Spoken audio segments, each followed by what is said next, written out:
Hello friends, welcome to my channel. তো আজকে আবার চলে আসলাম তোমাদেরকে কিছু বেসিক স্টেপ শেখাবো, যেটা কিন্তু তোমরা অনেক নাচেই ব্যবহার করতে পারবে। আর নাচে মূলত কিন্তু পা এবং হাত দুটোই একসঙ্গে ব্যবহার করতে হয়।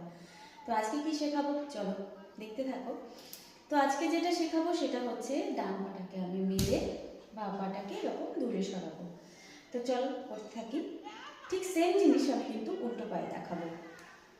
1 2 3 4।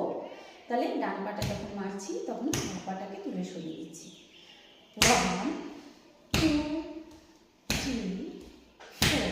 এবার দেখো উল্টো পায়ে যখন করবো তখন বাঁ পাটাকে মারবো, এটা আমার লেফট লেগ।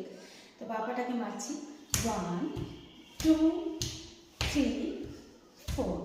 এবার হাত কি যাবে এর সঙ্গে দেখো 1 2 3 4। এবার সেম উল্টো, যখন বাঁ পা মারবো এবার আমি ডান পাটাকে দূরে সরাবো 1 2 3 4। তো এইভাবে আস্তে আস্তে করতে করতে ব্যাপারটা কিন্তু অনেক ইজি হয়ে যাবে। তখন এটা কিন্তু তাড়াতাড়ি করতে হবে। যে কোনো স্টেপসই কিন্তু প্রথমে আস্তে আস্তে করে হাতে পায়ে বসাতে হয়, তারপরেই সেটা কিন্তু আমরা দ্রুত করতে থাকি। তো আজকের জন্য এই পর্যন্ত। সবাই ভালো থেকো, টাটা।